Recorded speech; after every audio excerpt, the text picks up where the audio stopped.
Hello everyone, welcome to a brand new edition of the Triple Trio, our weekly look at all things Hong Kong racing. We're building up to the Hong Kong Derby very, very soon. He's the best form analyst in the business in Clint Hutchison, and the other guy, well, he captured the heart of the nation as the golden boy in the Hall of Fame is Sha Tin.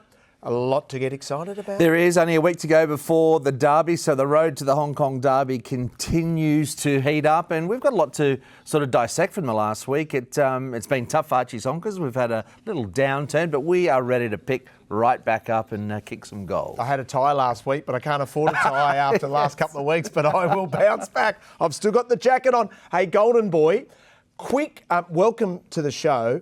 A quick health check on you. I believe there was a fire in your building at 2 a.m. this morning, the one next door. Mate, I had a late barbecue and it went wrong. Oh, right. You can't. No one's hurt, so we can joke about it. Yeah, no, it was bad. What happened was it was 2 o'clock in the morning and my girlfriend come home. Wow. And she said the building next to us, which is the Hilton, there's 2 towers, is on fire. And I look out the window and it's blazing like anything.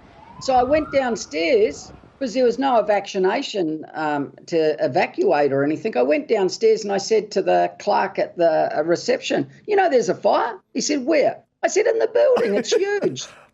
He said, are you sure? I said, I'm looking straight at it because my floor's 34 and the other one's about 33 and it was on the roof.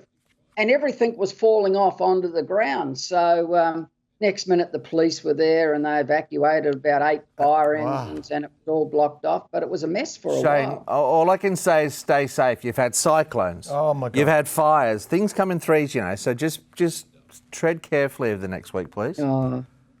I had the pool worked out because the wind blows from the ocean and I'm 34. I thought I was going to have to really jump left to get to the pool if I had to dive.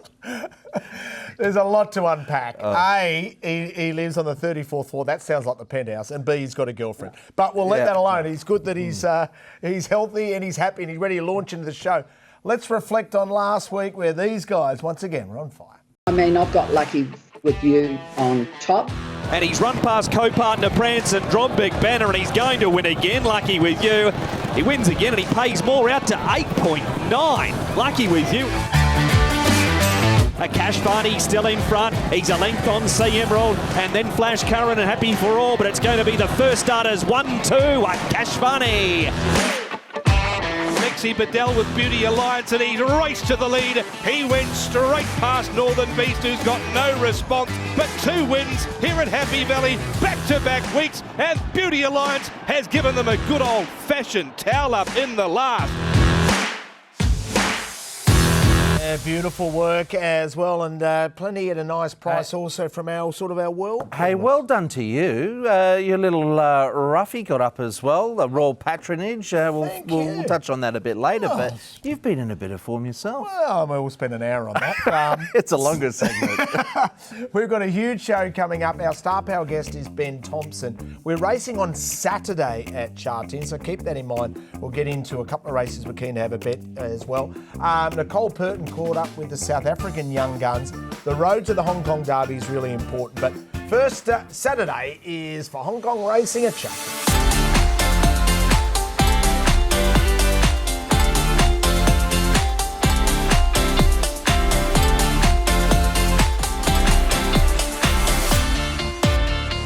Let's start with race number 7 on Saturday. A small field of 9. Who do you like?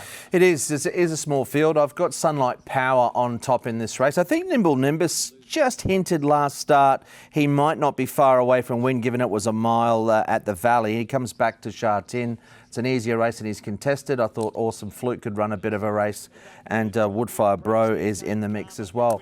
I didn't mind this run, Shane, from Sunlight Power. A few key rivals. Voyage Samurai's in there as well. He'll go forward. Not a lot of pressure on him with the exception of probably Awesome Fluke, Torbjorn Prince. But I didn't mind this run from Sunlight Power. He's in good form. He's only got to hold it really, and I think he goes pretty close to winning. Yeah, I got him on top. He's going to be very, very hard to beat. He could even be odds on. He's going to be $2.20, $2.30 or something. He's going to get the run he got 2 starts ago when Zach rode him. Remember, he was 3rd, 4th fence and come through. He's going to get that similar run, and it's a similar field. So I thought he should win, Clint. Yeah, looks that way. Looks a very good chance. Like I said, I think there's reasonable pace for a smaller field. Sometimes the smaller races you don't get it. You will see Voyage Samurai go forward. Nimble Nimbus probably won't contest the lead, but I didn't mind this run, Shane, because he finished fifth behind Moments in Time. The pace wasn't all that strong in the race. I know Moments in Time was only a pair ahead of him, but he was just starting to work to the line nicely here, and he got a bit tight for room late. And I know his best is a lot better than what we've seen so far this season, so he could be an improver. Oh, definitely. The problem, though, Clint, you got with him is 135 pounds compared to a couple of these lighties on 115, 116, 118. They always seem to go better than what you think, those lighter weighted horses in these races. Yep, and he's placed 3 or 4 in the class. 4 starts, 3 placings. Karma, Shane, just quickly before we move on, they rode him a bit closer the other day. Did it backfire? Oh, 100%. Yep. He's got to be ridden quiet. Yep. You know, they tried him at Happy Valley, didn't work. They tried him at riding him closer. He's one-dimensional. He's just got to be ridden quiet and let get to the line. I've actually got Sunlight Power on top. I thought Voyage Samurai went a bit better last start, Clint, with the blinkers on. And with 116 pounds or 17, he's got to get a very soft lead here. And if he does, he might just kick. And he wasn't beat far last start from Nimbus and Karma. But the one you threw in there, Woodfire Bro, he's the roughie to look at. Even though his form reads bad, he's going better than his form reads. Let's roll over to race number 8, Hutch. Who do you like on top? Yeah, it's an interesting race because we've got a few newcomers and a couple of them have trialled well. I named Master Champion, Cheval Victorious and Flying Tin Lock. I don't have them in my numbers. I think it's predominantly a 2-horse race in Lifeline Express and Geneva, who's resuming. Awesome Treasure's a value chance in the race, and I think stepping up in trip No at Heart can run well. Geez, begging to win a race, Shane, Lifeline. I think this is his chance. There's good speed in the race. He needs it. He needs that sort of sustained speed. He's racing really well, but he does need to get his head in front, and I think this is his best chance. Well, as good a chance as he's had lately, and he's gone very close his last couple. Yeah, well, he's racing well and he's going up in the ratings. He's gone up, five rating points and 2 runs for not winning. So it's more or less like a win, which gets to be a worry at some stage. But he's racing really well. I've got him on top. I think he'll win. It's not an overly strong Class 3, Clint. I think No at Heart from Gate 3 can go a lot better. His runs have been good and he's hitting the line. If he can just race a little bit closer from that gate, I'm sure he'll finish well. And, of course, the horse you mentioned, Geneva, well, you know, it goes well fresh. It's going to get back. It's going to run on. Here he is here hitting the line. You used to ride this horse so well. Yeah, he hasn't competed since December 1. Now, he's had 2 trials. Look, on ratings, Geneva and Lifeline Express stand out, apart from Module Construction, who's had a lot of issues and hasn't raced since last July. I think it's a very important point that you make with regard to the depth of this field. This field is more like a Class 4 field than a Class 3 field, and there's only really 2 chances. Geneva could be a risk, I think, just with the gap between runs, although he has raced well fresh, and we've got the newcomers that make it a little tricky. Dream Winners trial better, but I think if you stick with Lifeline Express, he's a great chance to win. And it's D-Day. It's D-Day. He has to get his. It's a D-Day for a few. Is it D-Day for Alfonso? Mark Noonan put him on our radar a while ago. I think he said he needed a bit of relief. Now, interestingly, off his rating, he can run down in grade, and they've given him one more here. I think he needs to drop to Class 4 to win. Okay, Shane, your numbers? I had Lifeline Express on top, the 4, of course, from No at Heart, Geneva, and Fun Elite, who will get the perfect run from Gate 1. We move over to race number 9. Buster, what are you thinking here? I thought the last win of Geno Pride, who gets a great run in transit here. He does go up 4 kilos in weight, but there's nice speed. He can park injured spine. I got him marked a 380 favourite. Master of All will go forward. He's a last start winner. In fact, he's won 2 this season, and he actually drops 5 kilos on his last win. So outside of that, Victory Sky's got form that ties in. Kaholo Angel, bit of an in-and-out customer, but he did trial well recently. But Shane, I love this ride from Brenton this day because he box-seated, he chased a very quick tempo. The horse on the inside, Armour War Eagle, has won since, and Victory Sky's in the pale blue. So I think this is the right form. But Geno Pride there, he's just stepped up nicely. He gets a similar run this time around. And I think, he's a nice progressive horse who can win again. He's going to get a beautiful run. I think he's had, 6 runs this season or in his lifetime, and the worst race he's gone is a third. He's won 2 out of his last 3. He's going to be very hard to beat from that gate too. He's just going to box seat. There's pace with horses like Wonder Star going forward and the 11 going forward. Master of All, who's got a very good chance, he'll be forward, so the pace will be good. Here's Master of All winning a Class 4 last start, Clint. He's gone to another level this season. Yeah, and I mentioned how Armour Wargill and Patrick Cosmo run in the Jeannot Pride race. Yeah. Home and Home and the Auspicious have come out of this race to win, so albeit at an easier level. But he also absorbed a pretty decent tempo this day, Master of All, and I think the weight off the back really helps him. So not putting it past him running a cheeky race again. I think there will be a bit of pressure. Wonder Star, and the number 10 will go full potentially. So there is some pressure in the race, but he'll run well. Once again, I think those are the key players. Okay, and you've got Brenton Avdulla riding the winner there, and he is in really good form, isn't he? More on that later on in the show. Have you got Shane's numbers? Shane, did I get your numbers in the previous, please? Geneva Pride, the 5 from Master of All, Victory Sky and Kelowna Angel. They picked themselves, Clint. Yeah. Actually, they're exactly the same order as I just wasted our time. Yeah. Okay. Is it? Was that your order too, Clint? Yeah, it was. Yeah, bang. In Snap. order. Hey, Snap. punters, you know what that means. Let's get to race number 10 here. B. Avdulla again. This is a very interesting race to finish off with, and I think an exciting race moving forward.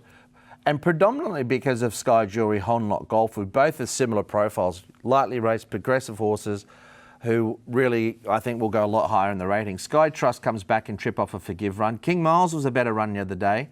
But Sky Jewelry, after this win, Shane, you said he could potentially be one for the Derby next year, and I can see why. Gee, he was strong late, and I thought it was an excellent win, and he could nearly be undefeated. Yeah, he's very good, I think. And if I was looking for a Derby ride next year, if this was Australia, I would be onto them to try and get on him straight away. He looks the Derby horse next year. It's a long way to go. It's 12 months away, but a nice young horse. He's by the autumn sun, so he's going to stay. He's just got everything going for him. He's got that big stride. He quickens. He's a very nice horse. He's going to be very hard to beat here, but it is a good race, Clint. There's good chances in this. It is This is strong. Yeah, no, it's a decent enough race. That final 400, he ran the 11th best of the whole meeting. Tempo was okay, but I think he did a really good job because, the pace wasn't all that strong, and he had to overcome it. Now, Honlock Golf, I'm not surprised they've gone straight to 1400. I think that was the key factor here. I know he got held in. There wasn't anything Harry could do, Bentley that is, because when Brenton Avdulla whipped around him, the horse was just flat-footed, and you'll see him get going again late. So it was good riding from Brenton. It was a good run from Honlock Golf. He was well backed on this occasion. He started a $2.20 favourite. The 1200, that's the way I'm reading it. Shane, what about yourself? I just think 1400 he's been crying out for. Inside draw's interesting. He'll need a bit of luck from then. He takes a bit of winding up, but he'll clearly be suited. Yeah, but he might be able to race a bit closer from the gate instead of getting too far back because he's going to 1400. He's got a very good chance. He's a good horse. There's no doubt he's going to go higher. He could end up Class 2, maybe even Class 1 one day. I've got Sky Jewelry on top. He'll get back and run on. From Honlock Ewan, Sky Trust and Beauty Crescent's got a chance. But the top 3 there, Clint, I think pick themselves. Yes. They stand out. Yeah, Sky Trust sort of was caught wide over race last start. He was on that sort of Derby path. And, of course, he raced in the Classic Cup. They've come straight back to 1400. He could be well suited, but he's got top weight. And John Size training Sky Jewelry 2-win lead at the moment over David Hayes as the Aussie trainers are flexing their muscle. Yeah. And Jay Size, we'll never forget, we bumped into him during the International Week in Shane and yourself were chatting to him saying, come on the show. He goes, I haven't got any good horses. He's got plenty now. Yes. Time for him to come on. We've got to get him. We've got to give the audience what it wants. Come on, John, you know it makes sense. That's our look at 4 of the key races. Let's find future winners next.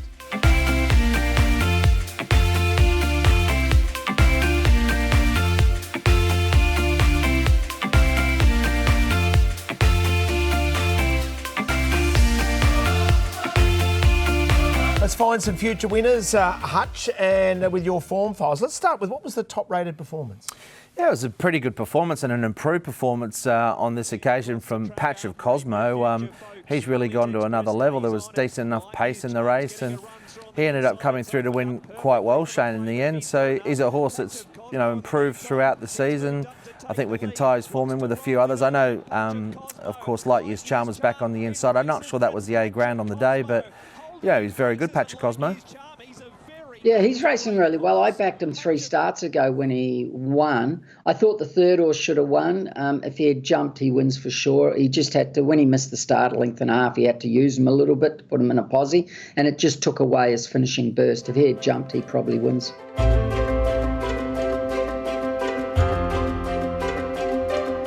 Who is in the famous Sid file, Sweet in Defeat? Yeah, Sweet in Defeats, and 3 runners in total. So we have Rota Newpage, who we were on the weekend, and gee, was unlucky. I think he would have nearly have won at a good price. Mr. Cool was well backed at Happy Valley during the week. Solid Car probably just didn't quite get the pace to be suitable. He's got form around Ferraris, Solid Car. He'll be winning very soon. Here is a look at Rota Newpage. Now you can see the gap come to the outside coming up in a moment or two. The run presents itself. There's clearly enough room here. Alexi Bedell actually got a suspension. He shifts in here, and then unfortunately that's not fully done either. He comes in a bit further for good measure. But look, I think Rota Newpage, given how he was travelling in that race, Shane, I think he goes very, very close. So it was only his second career start, and I think he looks a nice horse going forward. I actually backed him. He was 21. I was on him each way, and I took some Cornellas with him, so it was a bit disappointing, but that's racing. I don't know whether he would have won. He probably might have, Clint. I'm not saying he wouldn't have. He could have. He could have run second or third, but he definitely runs somewhere there. There's no risk about that. So it was a bit disappointing for you and Richo and myself. Yeah, talking of disappointing, I'm starting a new file this week as well. Oh, there's a new file. Well, it was on the back of our best bet on Wednesday, and a horse called Circuit Jolly that we haven't been able to catch this year. Yeah. This new file is called the Turin Red Star file. Now, do you know who Turin Red Star is? Please tell us. Turin Red Star is a horse that our strategy backed not once, twice, not 3 times in the 2018-19 season. Oh, right. We backed it 7 times, meeting 4, 15, 20, 32, 37 and 46. This is what happened at his very next race start. He lost all of those, by the way. Right. And down the outside is Rivet as they come towards the final 200 metres. In front, Turin Red Star, Rivet descending on the scene, and Riven out wider. Keagan Star dashing up the rail. Turin Red Star, Riven and Rivet coming at him. It's a finish of Rivet and Rivet, but in front, very close. Paid $8 something, 8 to 1. So we backed him 7 times that season. So is the file that a horse that tests our patience, or we got off one race too soon? We just get on the wrong side of, because Circuit Jolly has run, 4 or 5 times. We jumped off the day one. We've been on him every other start. So we don't want this file to grow. But I know it's something that you have a bit of, because you're very loyal to some horses. I certainly am. We were, but we've put him in this file, Circuit Jolly. I cannot catch this guy, Shane. I'm sure you've got a few in that file too in your punting career. They're horses that you've stuck with, and then jumped off and they've got up and won. Happens all the time, and they're always 20, 25 to 1, and you're on them at 10, and you go, how didn't that win today? It didn't go as well as I thought, and then you don't back them next start and they win, and you go, oh my gosh, why didn't I back it one more time? It's the punter's lament, isn't it? Oh, is there anything worse? But that's a pretty good record. Yeah. Seven times consecutively, jump off and get up and win. That's Turin Red Star. That's my vow and declare file, because I backed him throughout his whole 3-year-old career, including a very unlucky runner-up in a Queensland Derby. Every one of my workmates, including you, were on him for futures in a Melbourne Cup, except it was the one time I got off. Richo, I hope this new segment of Clint's has taken away from the quiz show. Yeah, that's right. And the quiz show's not up there, because we're not very good at that. I just keep letting you answer first, and it takes a long time. We are no good at that, but the good thing is, what you are good at is your assessment of the rides in Hong Kong. It's idle time.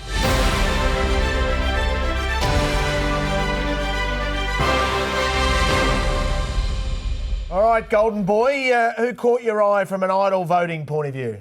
Okay, so this is going to be totally different, and a lot of people are going to disagree, but you've got to realise this is Regency Happy Star. He pings him first, and he has a look across to come across, and you would actually think that Sugar Baby would lead with Brittany on, but the So Awesome leads, which was a surprise. So he just comes back off it to get in, and he can't get in. Now, how many jockeys at present keep coming back a lot, and it takes energy out? But also what they do is when they're 3 deep up there like that, they then press on, and they were running, I think, a 21.9 there at that stage. If he presses on outside the leader to try and flare Sugar Baby, who's second, he can't win. He burns energy. So he sits there. He's got the horse relaxed. He's got him balanced. I know he's 3 wide, but there's nothing in the world Buddell can do about it. It's not his fault. It's just the way the race is unfolded from a bad day.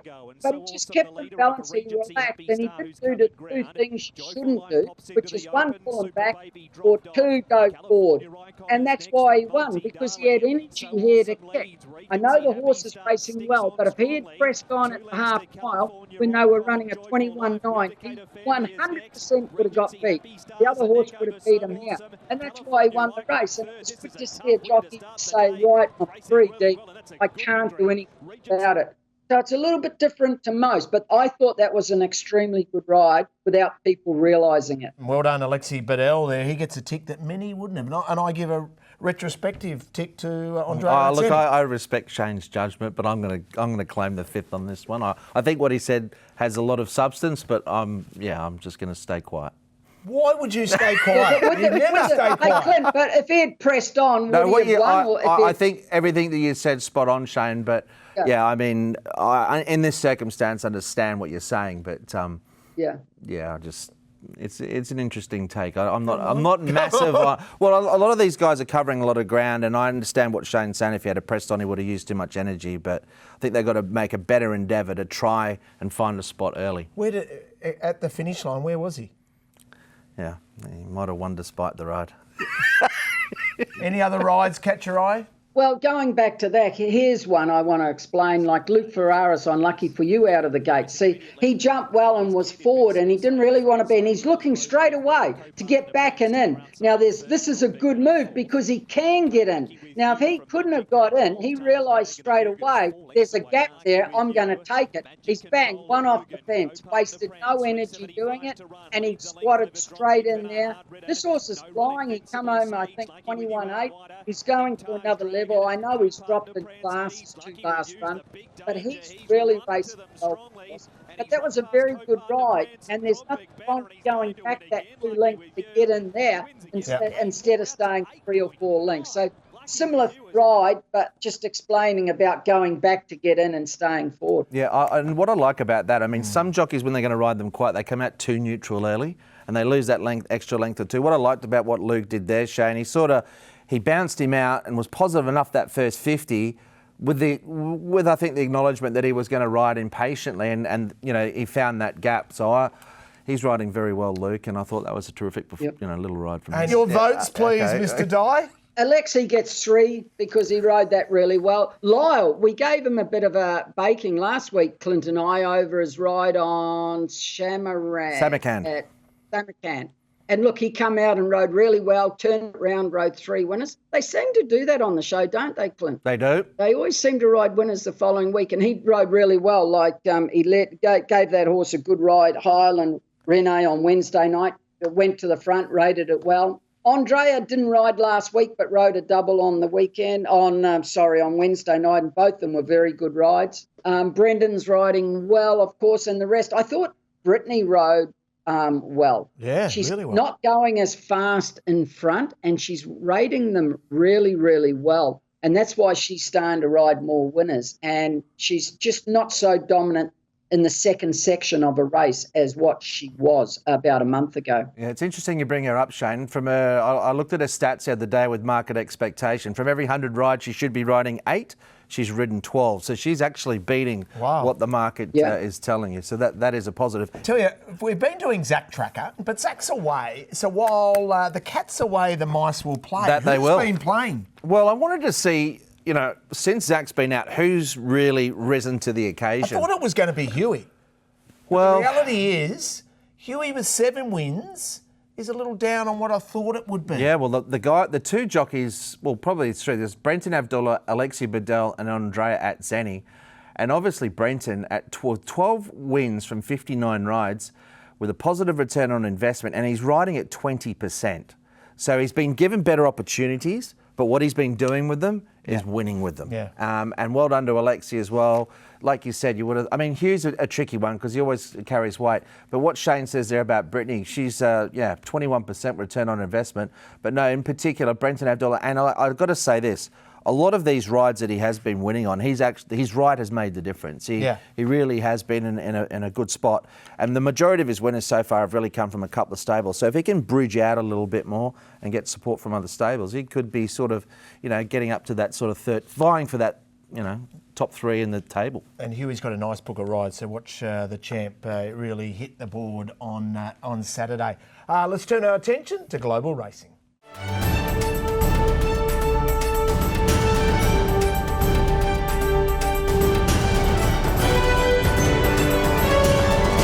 I think he's certainly the horse to beat, and I think he will be winning. Yeah, he got a great run in the race that day. He was given a lovely ride from a young Wiramu Pin, who we actually saw over Victoria for a little while, and he looks like, I think this looks like one of the better bets on the card. But this horse, our Vencedor, he's by shocking. 2 starts ago, he won a Group 1 2,000 metre race, and he just flips them. Battling away is Kaliyah Barasha, El Vencedor and Lark Creek, and a head bobber. El Vencedor just got there. I've got to declare my hand as we look at the New Zealand Derby. I've got a little chunk in horse number 4 here, and I also put my mother-in-law in Willie Do It, so I am barracking hard. Good luck. Yeah, I'd have him on top, actually. If you go back and have a look at his win 2 starts ago, it was really good, and he looked as though the 24 was going to suit him. He had no chance last step. It's Willie Do It, Golden Century, and battling away the Doctor of Love, but Willie, yes he will. Willie Do It wins the Trackside New Zealand Derby. I'm going to go Tom Kitten. Here's Tom Kitten on the outside. Another Will got chopped out. Mr. Brightside just in front has to fight. Tom Kitten coming at him. Tom Kitten claws away and wins. I've got to stick with Jolly Star, I should say. She's very good. I'm with Jolly Star. I think at handicap, I think she gets a great opportunity. Jolly Star, a length and a half, pulling clear, a length and 3/4. Jolly Star won the Newmarket. And Royal Patronage, just mark my words. First up, quality horse will be $20+ on the day. Consider him as a roughie. Here to Shock and Royal Patronage clear from Magic Time. Royal Patronage here to Shock, slugging it out, and Royal Patronage got the upper hand and won the Canterbury Stakes. Oh, well done, Richo. Hey, Shane, how about that? A $27 winner from the great man. What about the Derby? I'm in the good books with the mother-in-law, Golden Boy. Willie Do It. So that was fantastic. And Mickey D, a gun ride. Yes. And I've got a man behind the scenes who had a really good result there. So it was happy for all. And I tell you what, from a Whirlpool point of view, great result for everyone in Australia and in New Zealand. Hallelujah for New Zealand racing. They deserve this moment. And the Whirlpool returns on March 29 in Australia and in South Africa. I mean, the turnover was incredible. So Tancred Day, Australian Cup Day, and then South African Derby Day. Now, I mean, what a little trio that is, if you don't mind. And then we go to the championships with the Dubai World Cup. So James McDonald will be giving up 4 Group 1 rides in day 1 of the championships to be able to ride Romantic Warrior at Meydan in the UAE, which is interesting, though there has been some discussion about whether they'd bring some races early, like the Doncaster, to get him a chance. But well, look, I don't think that's going to be I can happening. understand why James would do that. I mean, he'd be building a statue of Romantic Warrior in his castle. But, there's lots of good days to look forward to in the coming weeks, that's for sure, with probably a little Australian and Middle East-centric, I suppose, in the next 4 to 6 weeks. Can we reflect a Richo, moment? Sorry, buddy. that horse, your horse, he'd be a chance in the Derby. in Australia. Yeah, that's AJC. Have to be. That's the plan at the moment. Stays with the original trainers, then will eventually go to Kira and Ma. So at the moment, Shane, they're prepping him up with that. But keep in mind, it's his very first preparation, so they're very conscious of that. But, well, I haven't seen, with the exception of Gold Rush Guru, I haven't seen an outstanding stayer emerge here in Australia. No, he'll be... The Kiwi Derby winners, any of those Kiwis, Shane, as we know, they come over here and they dominate. He'll be another one. Oh, we've been struggling lately. We're not winning many races here, are we? Oh, shut up, will you? I tell you what, Golden Boy, what did you make of Blake Shin's ride here with Damask Rose? That, you know, you talk about cutting the corner, Shane, that was perfect. Yep. Outstanding. It's what won the race. He couldn't have won if he had gone round them, but he had that in his mind from the half mile. He just said, I'm going to ride this for luck, and if it gets it, it comes, it can win. The second horse went extremely well. He didn't have as good as run as the winner. If he had, he would have won. This horse is very good. Is he going to come to Australia, this horse? No, he's going to Hong Kong, I think. Hong Kong. I That's think great, he might... because he's so consistent. Yeah, I think he'll be He'll run well too. I tell you what, QE2, 2,000 metres. He's going to go the 2,000 at QE2, and that will be fantastic. So I can't wait for that. But getting back to Evaporate, I feel for Connections. He, like you said, he didn't have the rub of the green. I don't think Mickey D did too much wrong. I think it was just the way the race unfolded. He unfortunately didn't get the rub of the green at a key stage. That horse has had not the best runs in so many races of late. He's got a good race in him, Evaporate. He's not far off the better 3-year-olds that we have, for sure. Yeah, no, I agree with that. He had a torrid run. Hey, from an all-star mile point of view, Shane, I'd be interested in your tactics. Craig Williams was very conscious where another Will was. Pushes the button on Mr. B. He's in for a fight, but Tom Kitten had momentum and got him. Yeah, well, Tom Kitten should have won the previous start at Caulfield if he'd got out sooner. It wasn't a bad ride. It was just the circumstances. He actually rode him well, Ben, when he got beat. And I actually had something on him. I thought he was the wrong price. You know, when the other two are 250 and he's 550, in my books, it was wrong. Yeah. So I had something on him because there's not much between the whole three. Probably another Will if he gets a run when he should have, or, well, there was no run there. Yeah. But if he had got the run, he might have won. El Vencedor and also Mr. B heading to Hong Kong. Yeah, I mean, it's great to have that international representation and genuine Group 1 performers. So bring it on. Free entries, of course, close on Monday, 17th of March for all of the Group 1 races held at Sha Tin Racecourse on that 27th of April meeting there. Surely we'll be front and centre, will we? We'll be watching from abroad. Maybe not. Watching maybe from not abroad. centre. Someone who will be is gun young jockey and Ben Thompson. He joins us now.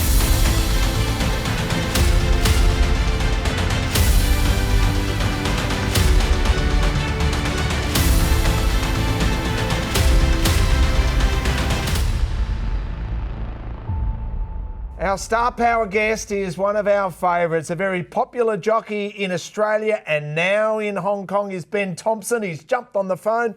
Ben, congratulations on your recent success, mate. Good to chat. Thank you very much, Richo. Thanks for having me.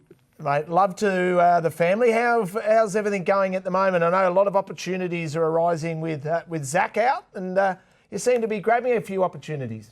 Yeah, I've, like many others through unfortunate events, have been the benefactor of picking up, you know, some decent rides.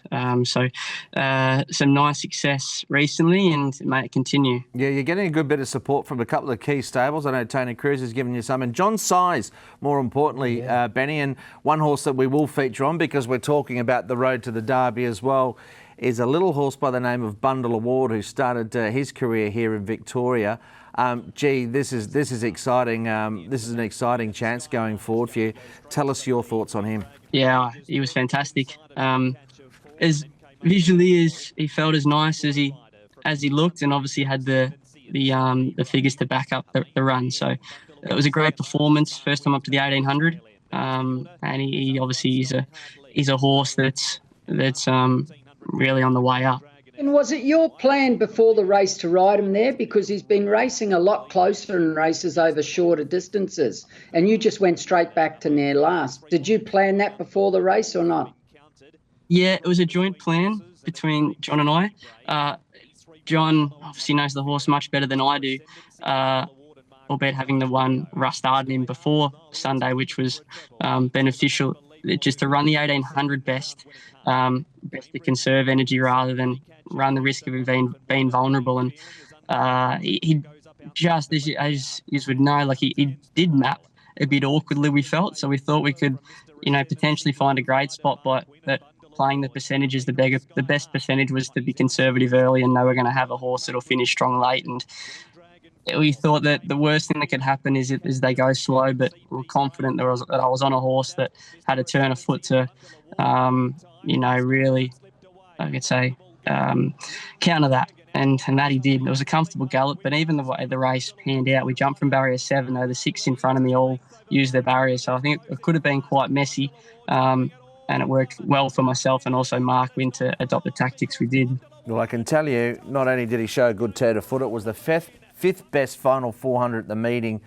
at 107% finishing speed. So, like, the way that I do the ratings, like, you can improve him or you can improve his rating about 3 or 4 lengths on that performance. So, I mean, now that he's gone so well, Ben, you obviously be wanting to ride him a similar way, I'd imagine, going into the Derby, just next weekend now, because he's shown a whole nother side to him.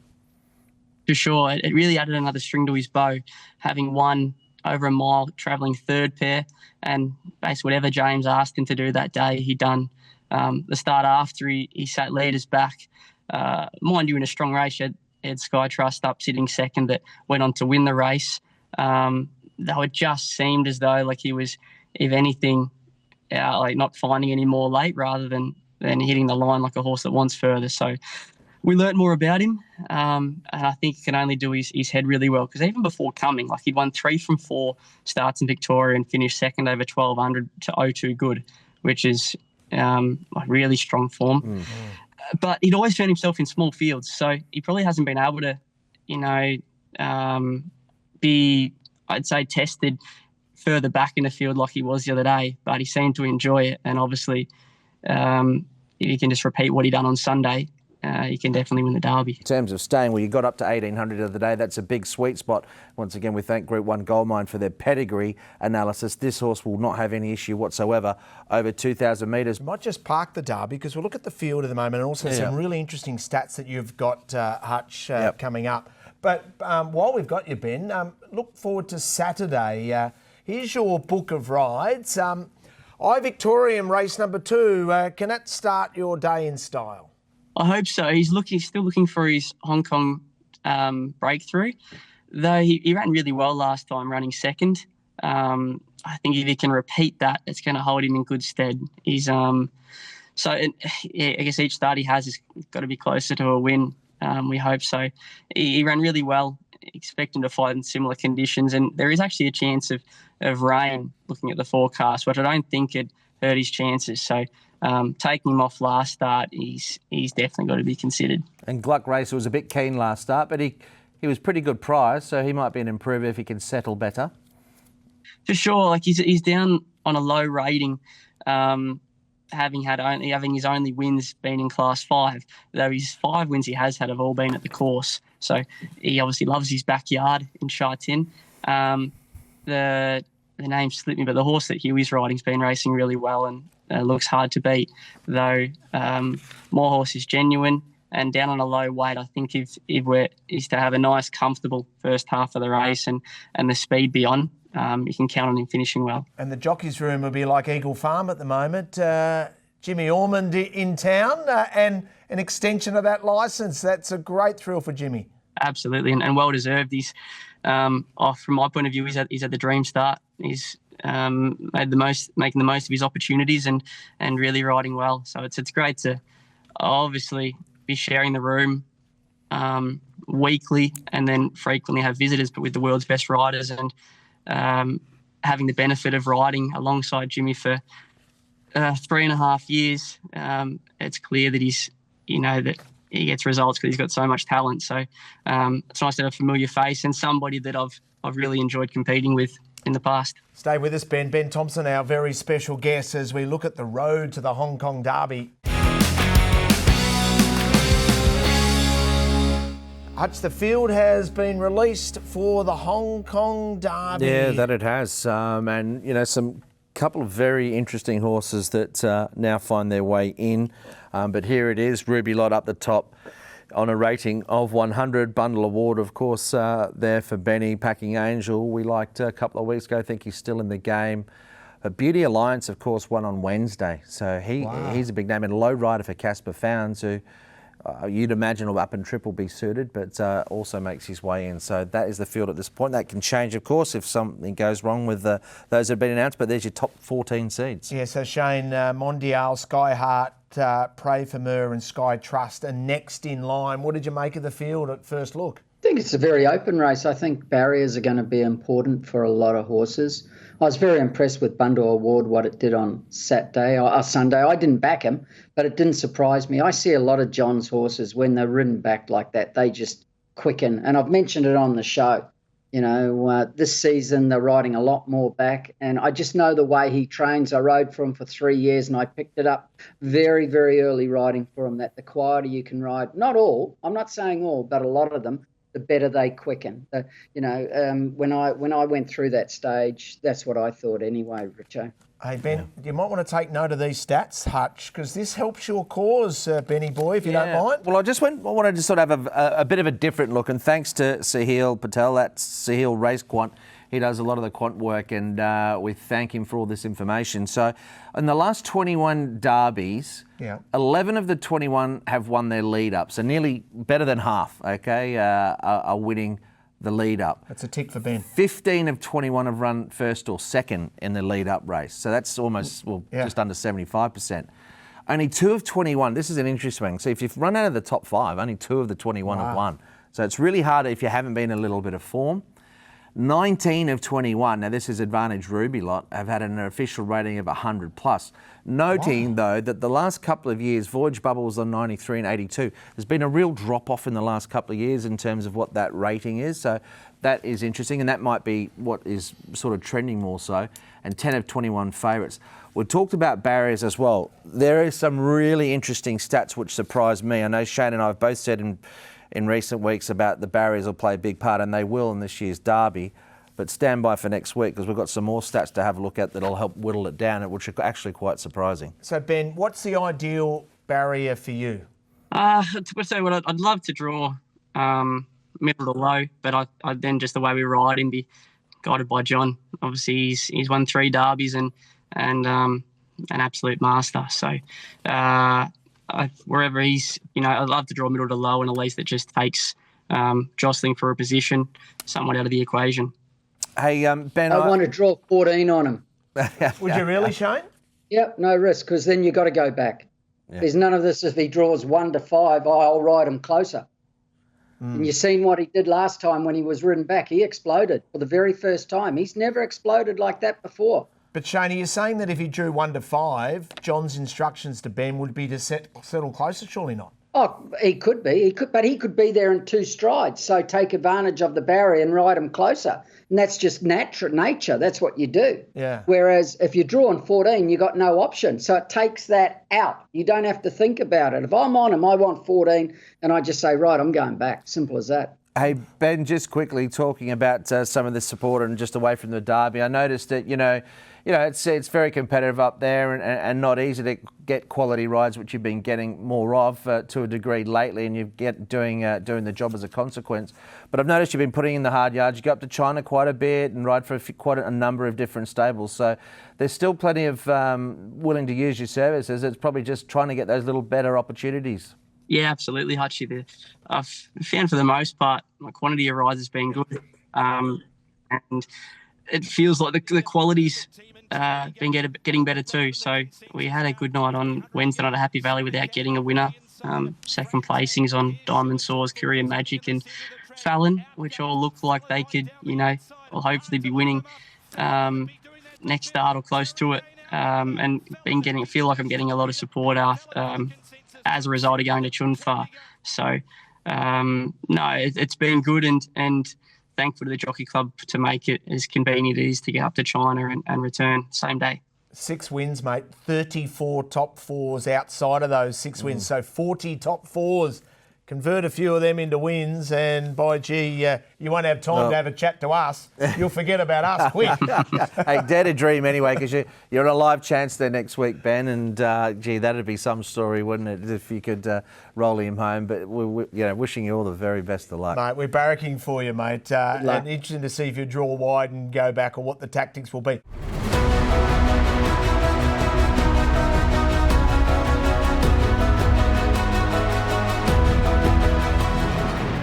Douglas White reshaped the Hong Kong riding ranks forever when he won 13 straight Hong Kong Jockeys Championships. But with him now ensconced in the Hong Kong training ranks, it's time for the next gen of South African riders to make their mark on Hong Kong racing. Meet Lyle Hewitson, Keagan de Melo, and Luke Ferraris. So I don't know much about the South African Jockeys Apprentice School.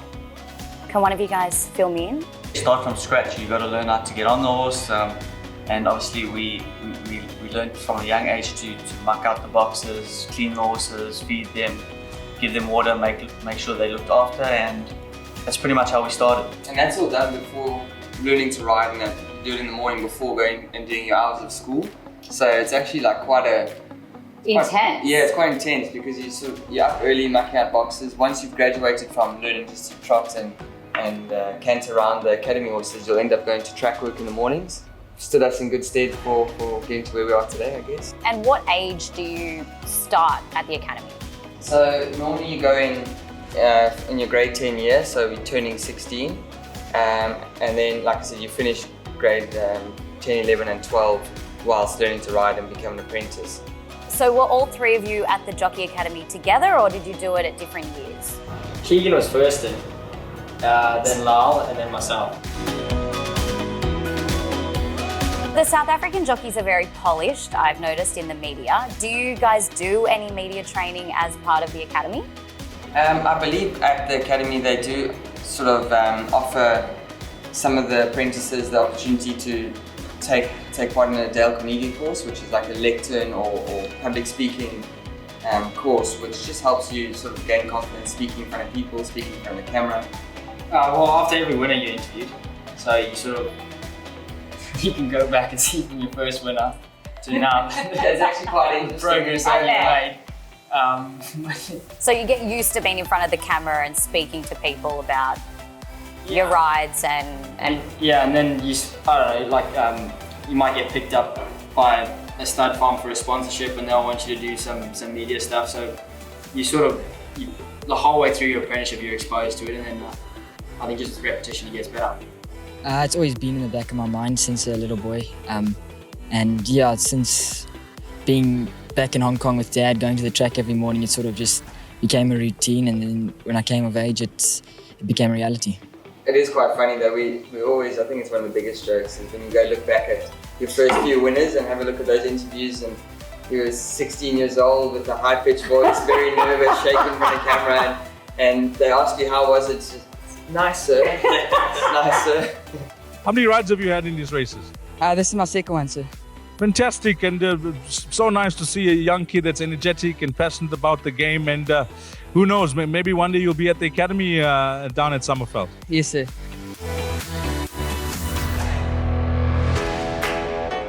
Luke, do you have any horse racing idols? I suppose when I was growing up here, it was the giants of Hong Kong. Douglas obviously springs to mind. Everyone knew who he was. And then, obviously growing up, seeing the rise of Zach Purton was pretty special, and the rivalry between Douglas and Zach, and then Joe came in. But back home, probably Anthony Delpeche. He rode our best horse here. Vengeance of Rain runs away, wins by 2. Anthony Delpeche have been dominant in the Derby. When I became an apprentice, I sort of was his valet before I started race riding. There was Anton Marcus too, who was influential in my career. It's Mask Rider in front though for Keagan de Melo, and it's another winner for Chris So. And who were your racing idols when you were coming through the ranks? Back at home, obviously, I grew up watching Anthony and Anton and Kevin Shea. They all did stints in Hong Kong as well and were very successful, and I just really look up to them, and if I ever need advice, I know I can still phone them up and they're more than willing to help and give a helping hand. So those are the guys I really looked up to, and yes, and obviously since being in Hong Kong, not just saying this because you're doing the interview with me, but Zach's also really just someone that you look up to when you're in Hong Kong because of what he's done and what he's accomplished. And yeah, it's just you look up to guys like that, and you sort of tweak a little few things and it helps you. But it's Cheng Cheng Glory in front. He's half a length Flamingo Trillion, and he wins and wins again. So Lyle, what's your life like off the track here in Hong Kong compared to that in South Africa?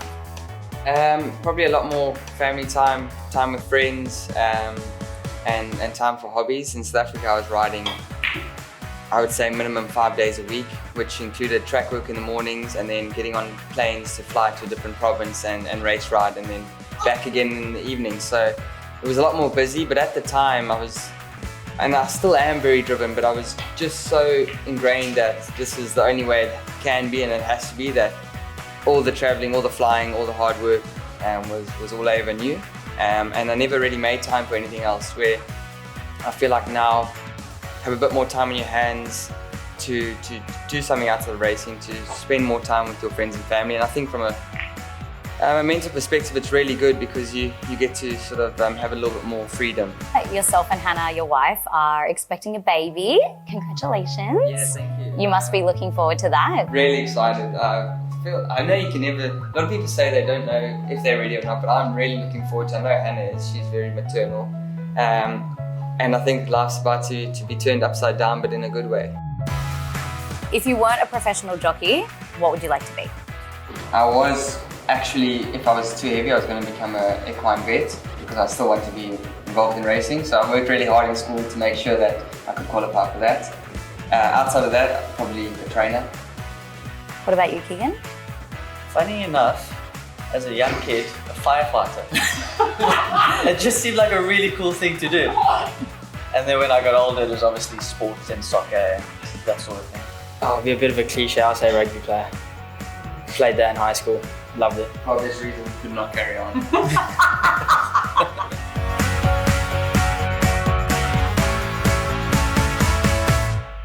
What a beauty, that group of South African jockeys. I mean, they've been on the show. Yep. Luke and Lyle, we've got to get Keagan on a bit more. We do.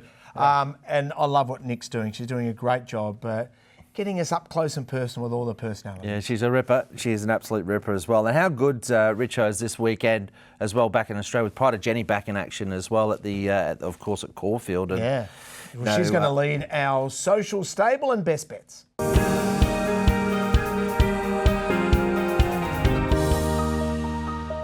Pride of Jenny leads our social stable because she's the most fascinating runner anywhere in Australia. Yeah, that she is, and it's good to see her back. I mean, we thought she was retired, we thought she was gone. It'd be interesting to see how she does go. But what a great initiative from the MRC with the beer if she wins, of course. And not only that, they've got this special with their full membership as well. So, hey, get out to Caulfield because it will be a fantastic day of racing as well. We'll love going to Caulfield. I'll be working out there, but I'm going to catch up with you afterwards and we're going to have a little social drink afterwards. Why wouldn't we do that? So one lucky MRC member can be an owner for the day with Pride of Jenny, which is awesome. If she wins, they're going to shout the bar, which is fantastic as well. Plus, they've also got a special membership offer for just $99 for all MRC and young memberships until the end of April 2025. Now, I'm a member. I'm going to put it right on you now that $100 you need to, are you a member? I'm a member. Oh, you're already a member? Yes. Is Shane a member? No, but we can make him one. Well, I'm gonna get a membership for you, Golden Boy. I'm going to get a special membership. Trust me, you know every blade of grass at Caulfield. I think the only member I'm at is a golf club, the Grand up here. Oh, no. Oh, sorry, Fancy That's Pants. about Well, it. you're now a member of the Melbourne Racing Club. I can assure you of that. Actually, I'll tell you what Moonee Valley does, and it's very nice of them. They send me membership badges every year. They do, Moonee Valley does. And they have ever since I left Australia. Ever since. That's a nice touch, isn't it? Nice touch. Well, the Melbourne Racing Club would love to send you a membership. They do that for all the Caulfield Cup winning jockeys. Well, they know where I live now after the fight. Don't mention the war. That was a bit That was mean. That was very mean. Sorry, my brother. Out of Stall gift, what did you actually do in your career? What's that? Apart from the stall gift, what did you do? Not a great deal. I'm in the Hall of Fame of nothing, mate. You're in the Hall of Fame everywhere. I'm only joking, of course. Hey, and our tour, yes. Get quick if you want to get involved in our tour in December. It is going like hot cakes. Yep. Hey, and scan that code. Get involved. Trust me, you're going to want to be there. Not many spots left. Very, very few. But very few. We're Anyway. basically nearly out. But hey, we can't wait. Watch this space. Best bets time. Where do we go for our best bets? Yep, races that we have covered, Richo, as far as my best are concerned. I think I'm really looking forward to seeing Unique Jewelry. And I think it's just as simple as a single queue with Honlock Golf. Don't overcomplicate it. It will be short. Have a single queue. Back Sky Jewelry. They'll dominate the market, and I think he'll win again. It's a great ride once again, like you said, for Brent and Abdullah. And I think Lifeline Express, it's D-Day. You better be winning this time. Now, there will be value, I think, more so probably the Awesome Treasure in the queue. He's number 10, but I think he can win. I think Geneva and Awesome Treasure are the queue. Okay, Golden Boy, what do you think? I'll go race 9, Jahoon Pride, number 5. He's going to get the right run. His horses are flying. It's going to be very hard to beat. It's going to be short, but looks like he's going to have a good day, John. Okay, so race 9, number 4, Geneva Pride. Golden Boy, always a pleasure. Stay safe, mate, and thank you. See you next week. Yep, see you next week, and all the Good best luck, everyone. Hope you enjoyed the show.